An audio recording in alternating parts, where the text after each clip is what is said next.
जय माता दी बच्चों, सब ठीक है? दिख रहा बढ़िया? ठीक। तो फाइनाइट वर्ब में हम बात कर रहे थे लिंकिंग वर्ब पे, राइट? और वो हमने डन कर लिया। आज बात होनी किस पे थी? नॉन फाइनाइट वर्ब पे। आज बात किस पे होनी है?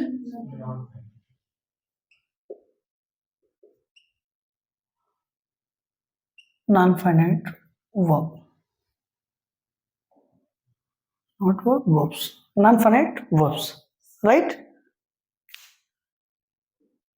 कोई दिक्कत? ठीक। तो सबसे पहले ये अंतर हम आप यहां समझेंगे कि what is the difference between finite verbs and non finite verbs, right?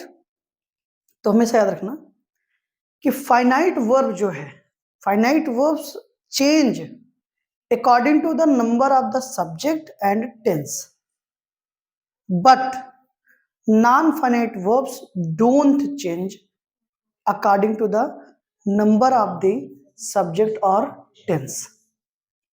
Finite verbs पर सब्जेक्ट के नंबर यानी कि there are two types of numbers, singular and plural.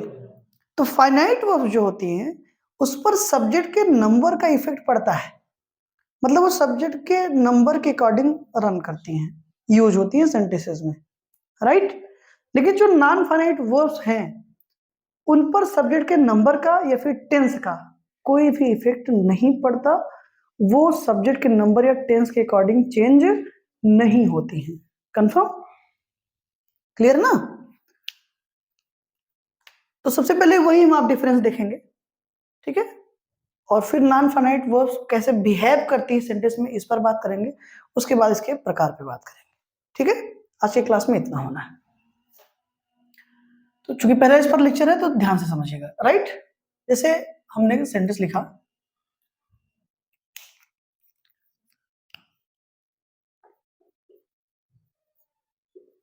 They want to go, they want to go. फिर एक sentence हमने लिखा,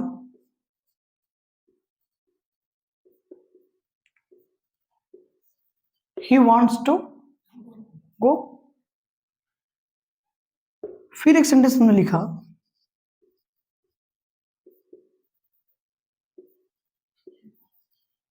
he wanted to go।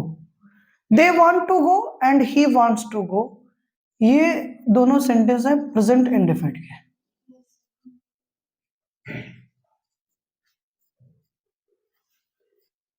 किसके sentence है? प्रेजेंट इंडेफिनिट के। ये जो सेंटेंस है ये है पास्ट इंडेफिनिट का। किसका है?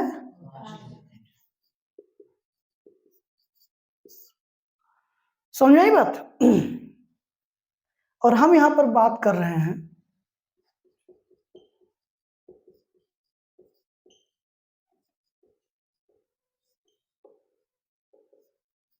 इसकी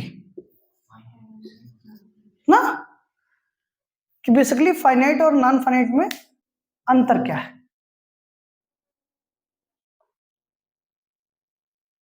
ठीक है? कि बेसिकली फाइनाइट और नॉन फाइनाइट में अंतर क्या है। तो अभी भी मैंने आपसे क्या कहा कि ये जो फाइनाइट वर्ब्स होंगी ये सब्जेक्ट के नंबर, पर्सन, जेंडर सब, ठीक है, और टेंस, ठीक है ना, इनके अकॉर्डिंग क्या हो जाएंगी? चेंज हो जाएंगी। क्या हो जाएंगी? चेंज हो जाएंगी। लेकिन इनके साथ ऐसा कुछ होना नहीं, ठीक है ना? नॉन फाइनाइट जो वर्ब्स है उस पर सब्जेक्ट के नंबर का, जेंडर का, टेंस का कोई भी इफेक्ट नहीं पड़ेगा, वो चेंज नहीं होती है। और इसी अंतर को समझने के लिए हम यहाँ पर 3 सेंटेंस को लिखे हैं, तो ध्यानपूर्वक समझिए। पहला सेंटेंस है दे वांट टू गो, ठीक है? तो जो वर्ब सब्जेक्ट के नंबर या टेंस के अकॉर्डिंग चेंज हो जाएगी वो फाइनाइट वर्ब होगी। तो किसी चीज को रटना नहीं है कि कौन सी फाइनाइट होगी कौन सी नॉन फाइनाइट होगी, क्योंकि वर्ब बेसिकली 2 ही प्रकार की होंगी, ये जो आप ट्रांसिटिव, इंट्रांसिटिव, हेल्पिंग, लिंकिंग पढ़ते हो, ये सब किसके हैं? फाइनाइट वर्ब्स के सब डिविजन्स हैं। Basically there are two types of verb, finite and non finite. तो ऐसी हर वो वर्ब फाइनाइट वर्ब होगी जो सब्जेक्ट के नंबर और टेंस के अकॉर्डिंग क्या हो जाती है? चेंज हो जाती है। और जो नहीं होती है चेंज, वो नॉन फाइनाइट वर्ब्स हैं। ठीक है, तो ये रहा सब्जेक्ट और ये रही वर्ब और ये भी रही क्या? वर्ब। ठीक है, ये रहा सब्जेक्ट और हाँ, अब पहले ये भी वर्ब हो गया और अभी भी इसको समझने के भाई हम इसको वर्ब ही कह रहे हैं क्योंकि है इनमें एट्रीब्यूट्स, नॉन फाइनाइट वर्ब्स के जो एट्रीब्यूट्स हैं ना, जैसे वो नाउन भी हो जाते हैं और एडजेक्टिव भी हो जाते हैं, तो वो भी बाद में इनको समझना है। लेकिन अभी स्टार्टिंग फेज में इनको हम क्या समझिए आप, क्योंकि ये सेमी वर्ब्स होती हैं, समझना है इस बात को। ये जो नॉन फाइनाइट वर्ब्स होती हैं ये क्या होती हैं? सेमी वर्ब्स होती हैं, ये जान लीजिएगा। ठीक है, क्लियर? क्योंकि ये वर्ब के भी इनमें एट्रीब्यूट्स हैं, नाउन और एडजेक्टिव के भी एट्रीब्यूट्स हैं नॉन फाइनाइट वर्ब्स में। क्लियर? ये जान लीजिए, इसलिए that is why we call it semi verbs, right? ही क्या है? वांटेड क्या है? अभी इसको हम वर्ब ही कह रहे हैं, right? They want to go, वे जाना चाहते हैं। ही वांट्स टू गो, वह जाना चाहता है। ही वांटेड टू गो, वह जाना चाहता था। एक वर्ब ऐसी है जो सब्जेक्ट, यहां हमने सब्जेक्ट चेंज किया ना, टेंस एक ही है, सब्जेक्ट चेंज कर दिया हमने, यहां थर्ड पर्सन प्लूरल रखा, यहां थर्ड पर्सन सिंगुलर रख दिया। या कोई भी जब सब्जेक्ट चेंज करेंगे तो ये चेंज हो जा रही है ना, यहां वांट था यहां वांट्स हो गया, मतलब यहां V1 था यहां V5 है। ये क्या है? V1 और ये V5 और ये V2, V1 V5 V2, tense change हुआ, वर्ब चेंज हो गई, तो सब्जेक्ट के नंबर और टेंस के अकॉर्डिंग चेंज हो गई ना ये वर्ब। तो अगर ये चेंज हो गई है इसी को हम क्या कह रहे हैं? फाइनाइट कह रहे हैं। आई बात समझ में? क्या ये चेंज हुई है? कोई अंतर आया है? टू गो में, टू गो में, टू गो में? नहीं। इन तीनों सेंटेंसेस में, ये तीनों वर्ब्स में चेंज हुआ क्योंकि ये फाइनाइट वर्ब्स हैं। कौन सी वर्ब्स हैं? फाइनाइट। लेकिन क्या ये चेंज हुई? नहीं। तो इसी को हम आप क्या कहेंगे? इसी इन्हीं वर्ब्स को जो चेंज नहीं होंगी सब्जेक्ट के नंबर या टेंस के अकॉर्डिंग, उन्हीं को हम आप क्या कहेंगे? नॉन फाइनाइट वर्ब्स कहते हैं। ठीक है ना? यहां तक कोई इशू? एकदम क्लियर है? ठीक है। अब नॉन फाइनाइट वर्ब्स बिहेव कैसे कर सकते हैं इसको हमको आपको समझना पड़ेगा। क्योंकि ये सेमी वर्ब्स होती हैं तो इनका खुद का सब्जेक्ट और ऑब्जेक्ट भी हो सकता है, जान लीजिएगा। फिर से कान खोलकर सुन लीजिए, ये सेमी वर्ब्स होती हैं, मतलब वर्ब्स के भी एट्रीब्यूट्स हैं इसमें नॉन फाइनाइट वर्ब्स में, तो इनके सब्जेक्ट ऑब्जेक्ट हो सकते हैं खुद के। आई बात समझ में? हाँ,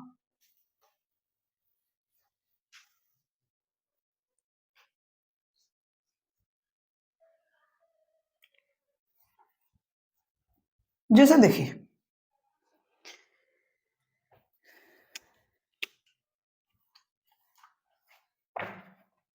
एक सेंटेंस लिया बच्चों हमने,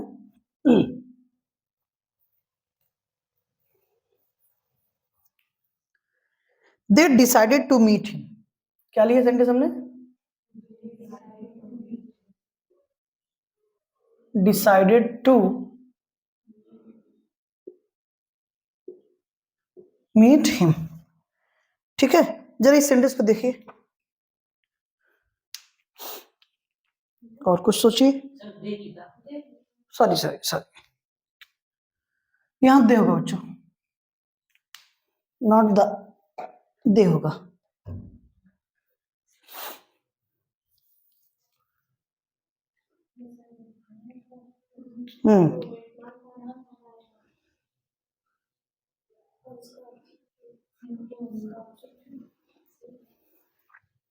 क्लियर ना? ठीक, ये क्या है? सब्जेक्ट है, यहां तो कोई इशू नहीं है। ठीक है,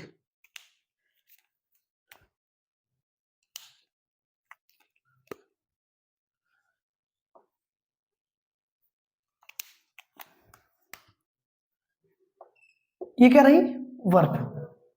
ठीक है ना, वर्ब की यानी कि कौन सी वर्ब? Main verb. ये सब्जेक्ट, ये मेन वर्ब।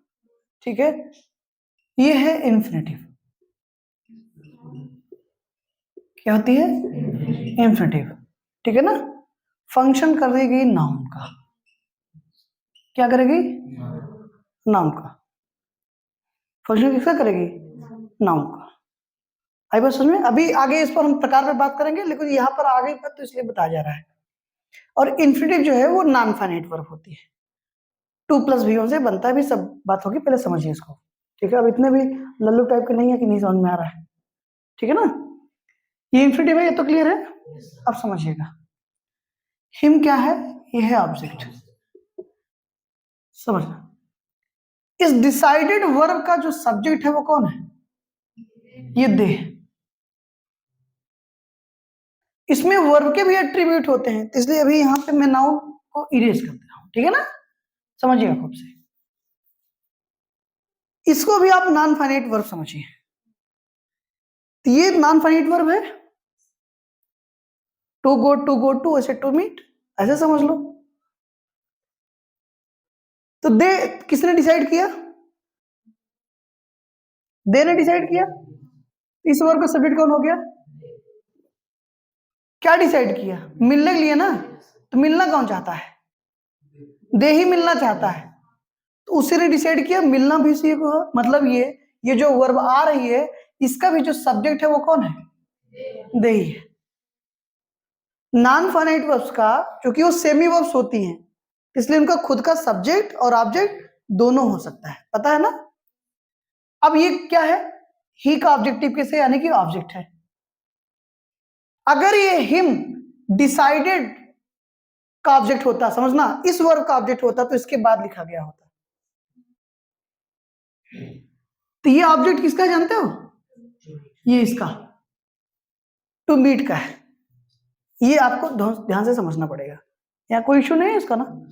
ये जो हिम ऑब्जेक्ट है वो इस टू मीट वर्ब का है, जो कि एक नॉन फाइनाइट वर्ब है। नॉन फाइनाइट वर्ब का भी ऑब्जेक्ट हो सकता है, ये समझ लीजिए। एक होता है कि अभी तक हमने सुना नहीं, ये भी आप समझ रहे हो ना, काफी चीजें आती है जो कि सर ये तो मसला बस वही है कि वैसे जो चीजें आपको बताई जा रही हैं, समझाई जा रही हैं, बस उसको अभी क्या है कि स्टार्टिंग फेज में आप मान लीजिए बस, क्योंकि आपको कितना आता है ये आपको पता है। तो अभी आप तर्क और कुतर्क करने की हालत में नहीं है,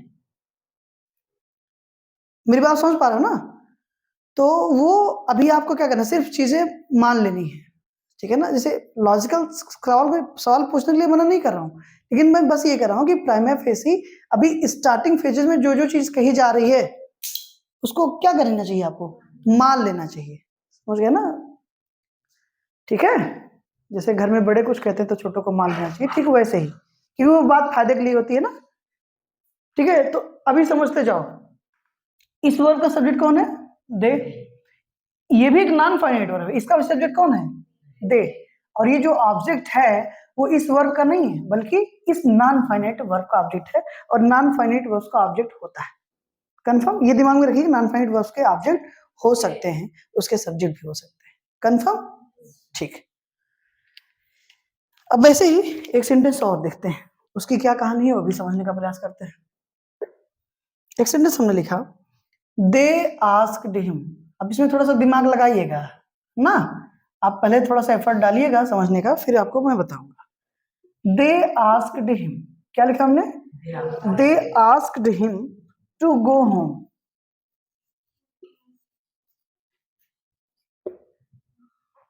चले,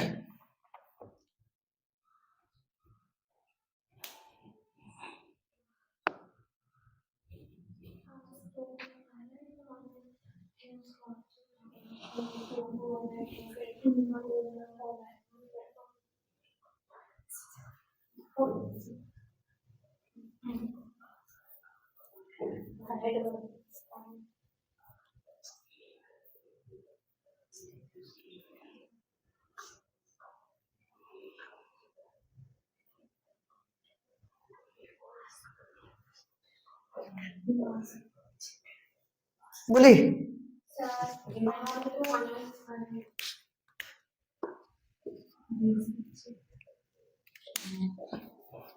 ठीक है, आपने अपना अपना आंसर सोच लिया ना? ठीक है, आपको सबको अपना अपना आंसर पता है? ठीक है, अब मैं एक्सप्लेन करना चल रहा हूँ, आप देखिएगा और ये एनालाइज करने का प्रयास करिएगा कि आपके जो आंसर्स थे वो कितना रिलेट किए या हम कहाँ चूक गए, इसको एनालाइज करिएगा। ठीक है, इसलिए थोड़ा सा पॉज आपको दे दिया जाता है कि आप थोड़ा सा अपना आंसर आप तैयार रखिए, तभी तो आप ये जान पाओगे ना कि अभी हम कहाँ तक पहुंचे। राइट, ये क्या है? ये वर्ब हो गई, ये क्या हो गया? ऑब्जेक्ट हो गया, और ये हो गई इन्फिनेटिव। क्या हो गई?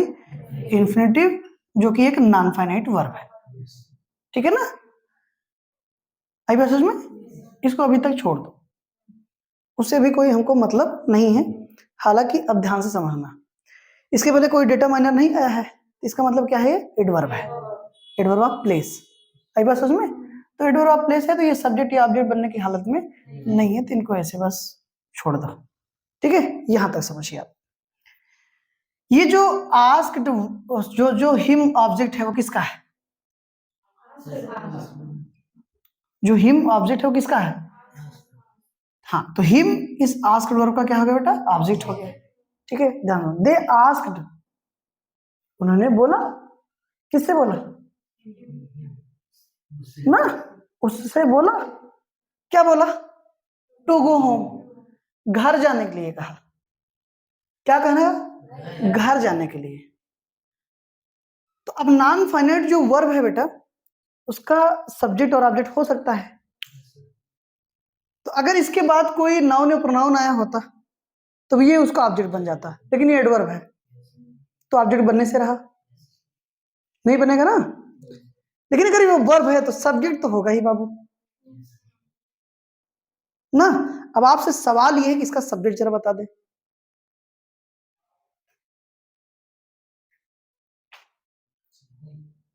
सोच लीजिए खूब आराम से, फिर बताइए, और ये भी बताइएगा क्यों।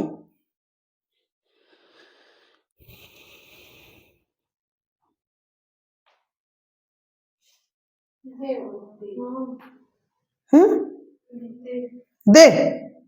ठीक, आइए देख लेते हैं। किसने कहा घर जाने के लिए? दे ने ना। किसने कहा? दे ने। इसलिए कहते हैं वैसे बच्चे हैं, बच्चों वाली बात तो हरकतें हो ही जाएंगी। तो अब समझो, दे ने कह दिया बेटा, किसे कहा? उससे कह दिया ना, मतलब कोई थर्ड पर्सन कह दिया गया ना। ठीक है, ये जो घर जाएगा वो कौन जाएगा? ये थर्ड पर्सन जाएगा या दे जाएगा? तो इस नॉन फाइनाइट वर्ब का जो सब्जेक्ट है वो ये है।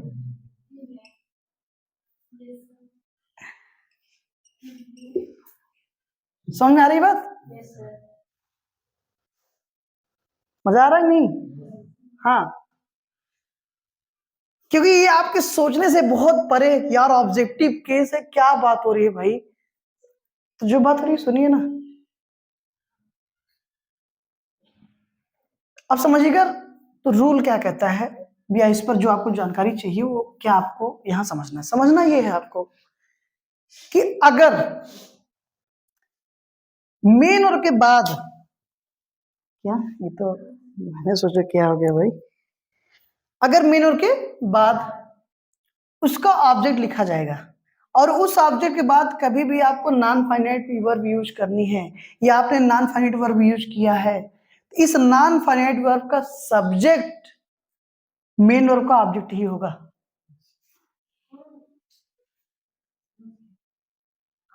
तो पहले तो तुम बेवकूफ, ये ऐसे मत बोलो करो इस टोन में, ये ऐसे बोलते इसे सब क्लियर था, बस थोड़ा सा मिस्टेक मैंने कर दिया सर, बाकी सब पता था। ठीक है ना? तो ये बंदर वाली हरकत मत किया करो। ये सर, ये यस सर, यही बात थी। ठीक है ना? तो ये कहानी बताते थे ना तुम लोगों को, एक बच्चा था तो क्लास में खूब ऐसे यस सर यस सर, सब क्लियर है, सब क्लियर है, सब क्लियर है, मैथ की क्लास में। तो एक दिन टीचर को बहुत अच्छा लगता था, क्या बात है, मेरी मेहनत सफल हो जा रही है, एक मुझे ऐसा बच्चा मिला है, वाह खूब बखानते थे। एक आध महीने बाद ऐसा अवसर आ ही गया कि सर की एक दिन तबीयत खराब थी। सर ने कहा कि बेटा आज मैं क्लास लेने की हालत में नहीं हूँ, वही जो क्वेश्चन आपको बताए थे कल जो है कि आज इन लोगों को थोड़ा सा रिपीट करवा दो। तो सर गया, वो बोर्ड पर बताया था ना, बोर्ड पर गया, सवाल देख रहा है, लगभग 2 मिनट बीत गए, शुरू वो कर नहीं रहा है। अभी याद आएगा कब बताए थे, शुरू वो कर नहीं रहा है। तो गुरुजी ने कहा कि क्या बात है बेटा, लगाओ, सब ठीक है? कहा हाँ सर कोई दिक्कत नहीं। बेटा लगाओ ना। क्या सर वही समझ में आ जाए बस, ठीक है लगा ही दूंगा, कोई दिक्कत नहीं है, लेकिन अब समझ में आ गया तभी तो लगाऊंगा ना। इसका मतलब क्या हुआ,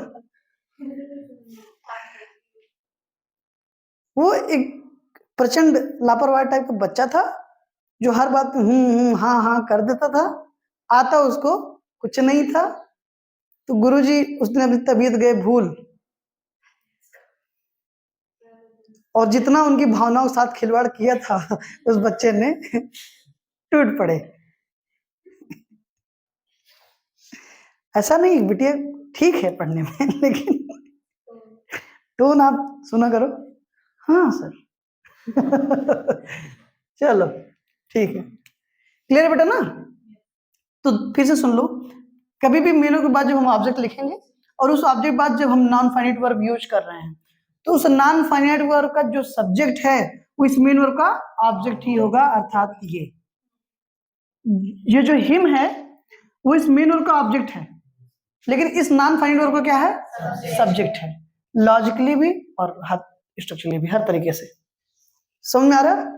यहां समझने वाली बात बेटा यही थी, क्योंकि सेमी वर्ब्स है तो इसका खुद का सब्जेक्ट या ऑब्जेक्ट हो सकता है। हाँ जी, क्या कुछ पूछना है? क्या उसका ऑब्जेक्ट है, हाँ तो बेटा दोनों लिखा गया है, देखो यहाँ ऑब्जेक्ट लिखा गया है, वहां सब्जेक्ट लिखा गया है। ये समझने के लिए कहा जा रहा है, क्या कहा जा रहा है, समझने के लिए, क्योंकि non finite verbs specially gerund और इंफिनिटिव फंक्शन नाउन का करते हैं, और नाउन सब्जेक्ट ऑब्जेक्ट बनता है। जिस भी तरीके से प्रूव करना चाहेंगे हो जाएगा, अगर बात सही है तो उस पर जितने भी लॉजिक अप्लाई करोगे सब सही होंगे, लेकिन बात में अगर दम नहीं है, बात अगर सही नहीं है, तो हर एक लॉजिक फेल होगा। समझ में आ रही बात? यहां तक कोई सुना ही, बोलिए। ठीक, अब हम बात कर लेते हैं काइंड पे बेटा, राइट।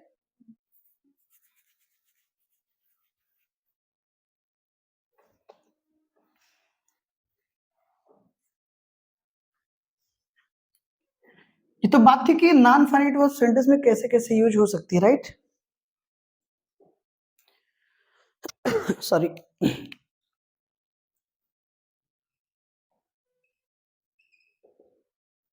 काइंड्स, प्रकार, राइट। तो बेसिकली जो नॉन फाइनाइट वर्ब्स हैं 3 प्रकार की होंगी। कितने प्रकार की होंगी? 3 प्रकार। पहला बेटा जिरंड हो गया, दूसरा इंफिनिटिव होगा, और तीसरा पार्टिसिपल होगा। ठीक है, ध्यान से समझिएगा। ये ठीक है, ये जो जिरंड है बेटा, ये कैसे बनता है, V1 प्लस INGC, यानी कि V4 से, वर्ब की ING फॉर्म से जिरंड बनेगा। इंफिनिटिव कैसे बनेगा बेटा, 2 प्लस V1 से, मतलब मेन वर्ब की फर्स्ट फॉर्म पहले क्या लगा देंगे, 2 लगा देंगे, तो क्या बन जाएगा, इंफिनिटिव बन जाएगा। ठीक है, और पार्टिसिपल, अब समझना इसको, पहले इसके सब डिविजन आप देख लो। तो पार्टिसिपल के बेसिकली 3 सब डिविजन है, ये 3 इसके प्रकार हैं, ऐसा आप कह सकते हैं, राइट। पहला कौन सा है,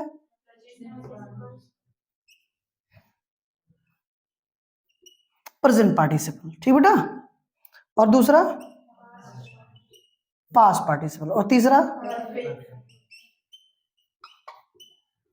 परफेक्ट पार्टिसिपल। आई बात समझ में? अब ये जो जिरंड इन्फिनिटिव है बेटा,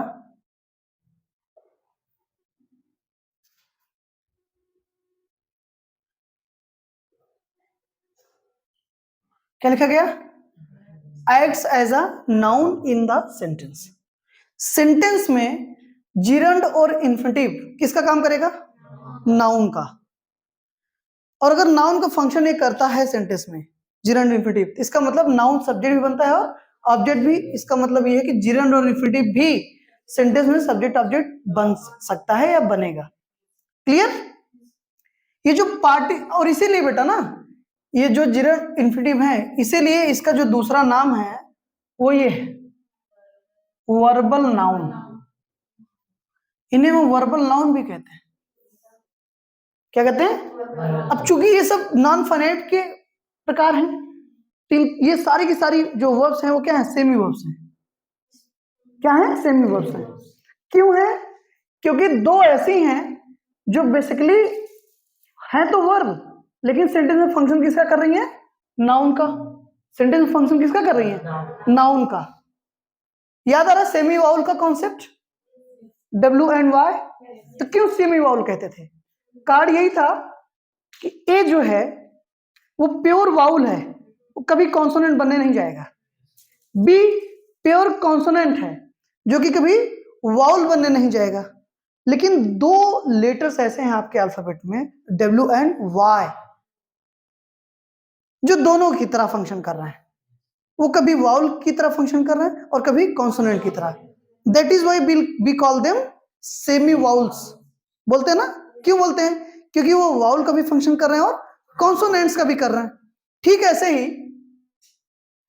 ये जो जिरंड और इन्फिनिटिव है, ये जो पार्टिसिपल है बेटा, इनमें वर्ब्स के भी एट्रीब्यूट्स होते हैं। जिरंड इन्फिनिटिव में वर्ब्स के भी एट्रीब्यूट्स हैं और फंक्शन की किसके तरह? नाउन की तरह। तो दोनों के एट्रीब्यूट्स इसमें होंगे। तभी आप देख रहे हो ना कि एक नॉन फाइनाइट वर्ब का सब्जेक्ट भी है, उसका ऑब्जेक्ट भी है, वो भी किसी का सब्जेक्ट भी है। और ऑब्जेक्ट किसका होता है? वर्ब का ही होता है और प्रीपोजिशन का होता है। तो आप देख रहे हो ना, सब्जेक्ट बनकर ये प्रूफ कर दिया कि वो बिहेव किसकी तरह कर रहा है? उसका ऑब्जेक्ट है सेंटेंस में, ये प्रूफ कर रहा है कि ये यहां पर इसके लिए वर्ब की तरह फंक्शन कर रही है। Am I right? तो that is why we call them semi verbs. तो जिरंड और इन्फिनिटिव बेटा फंक्शन नाउन का करेंगे, that is why we call them verbal noun, क्योंकि इसमें वर्ब के भी एट्रीब्यूट्स हैं और नाउन के भी हैं। और ये जो पार्टिसिपल है इसको हम बोलते हैं बेटा वर्बल एडजेक्टिव। क्या बोलते हैं? वर्बल एडजेक्टिव बोलते हैं। क्यों बोलते हैं? क्योंकि इसमें वर्ब के भी एट्रीब्यूट्स हैं और एडजेक्टिव के भी। क्योंकि ये जो पार्टिसिपल है ना वो सेंटेंस में एक्ट्स एज एन एडजेक्टिव। ये जो पार्टिसिपल है वो सेंटेंस में किसकी तरह काम करेगा? एडजेक्टिव की तरह। और जिरंड इन्फिनिटिव नाउन की तरह। समझ में आई बात? अब देखिए ये जो प्रेजेंट पार्टिसिपल है इसका फॉर्मेशन क्या होगा? तो V1 प्लस ING से बनेगा। पास्ट पार्टिसिपल V3 से बनेगा, वर्ब की थर्ड फॉर्म से। एक ऐसा एडजेक्टिव जो वर्ब की थर्ड फॉर्म से बनता है। For example I bought a broken chair. टूटी हुई कुर्सी खरीदी मैंने, तो ब्रोकन चेयर। तो ब्रोकन क्या? वर्ब की थर्ड फॉर्म है। समझ रहे हो ना? अब ब्रोकन चेयर देखोगे, चेयर एक तरीके से उसका क्या होगा? नाउन तो है ही प्रज्ञा जी, ऑब्जेक्ट होगा। ये बात करना चाहता हूं मैं। क्लासेस हो चुकी हैं तो अब उस रिदम में आ जाइए ना, भांग भाग के मत बैठिए क्लास में। आप मेरी बात समझ पा रहे हो ना? दुनिया में कौन नहीं जानता कि चेयर नाउन है, लेकिन यहां पे हम नाउन है ये बात नहीं करना चाहते ना।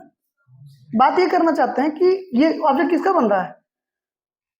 उसी का ना, बाट का, सॉरी ब्रोकन का। ब्रोकन चेयर किसका ऑब्जेक्ट बन जाएगा? बाट का। आप मेरी बात समझ पा रहे हो ना?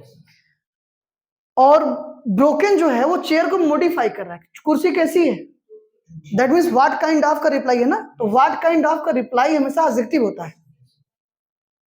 तो व्हाट काइंड ऑफ का रिप्लाई क्या था? ब्रोकन चेयर था। तो चेयर की खासियत क्या है? कि वो ब्रोकन है। ब्रोकन ने मॉडिफाई किसके कर दिया? चेयर को। चेयर के पार्ट्स ऑफ स्पीच अब बताओ नाउन है। तो नाउन या प्रोनाउन को मॉडिफाई कौन करेगा? एडजेक्टिव करेगा। तो ये जो पार्टिसिपल है ये वर्बल एडजेक्टिव कहलाती है। फंक्शन किसका करेगी इस सेंटेंस में? एडजेक्टिव का करेगी।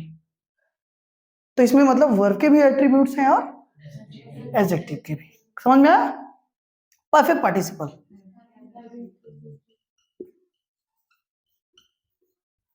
ये हैविंग प्लस V3, आप देख रहे बेटा ना, हैविंग प्लस V3। तो परफेक्ट पार्टिसिपल हमेशा हैविंग प्लस V3 से हम उसको फ्रेम करते हैं, बनाते हैं। यहां तक कोई इशू? एकदम कंफर्म है? ठीक। कोई बात हो तो बताओ, उस पर बात की जाए।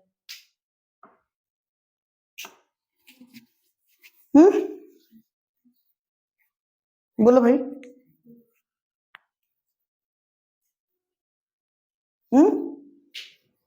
सारी क्लियर है? अब इसमें आप यही देख रहे होंगे ना कि प्रेजेंट पार्टिसिपल भी V1 प्लस आईएनजी से बन रहा है, जिरन भी V1 प्लस आईएनजी से बन रहा है। तो डिफरेंशिएशन कैसे होगा? तो सब पे वन बाई वन हम आप बात करेंगे, सब पता चलेगा आपको। लेकिन वही है कि जब दिल दिमाग खुला रखेंगे तो, ठीक है ना। नींबू पानी पिए सुबह सुबह, पिया करो, बॉडी को डिटॉक्स करता है ना। गर्म पानी में नींबू निचोड़ दीजिए। तो समझना, V1 प्लस आईएनजी से जिरन भी बन रहा है और V1 प्लस आईएनजी से प्रेजेंट पार्टिसिपल बन रहा है। लेकिन ध्यान देना भैया, ये V1 प्लस आईएनजी अगर आएगा तो किसी नॉन प्रोनाउन को मॉडिफाई करेगा, वो नहीं करेगा मॉडिफाई। वो या तो सब्जेक्ट होगा, ऑब्जेक्ट होगा, या फिर कॉम्प्लीमेंट हो सकता है, क्योंकि वो नाउन का फंक्शन करेगा और नाउन जो जो बन सकता है वो काम करेगा। कोई दिक्कत? तो आराम से पता चलेगा, परेशान मत होइए। यहां तक कोई इशू नहीं है ना? ठीक है, आगे भी नहीं होगा। बोलिए जय माता दी। ठीक है ना? तो thank you so much for this class guys, see you tomorrow. Right.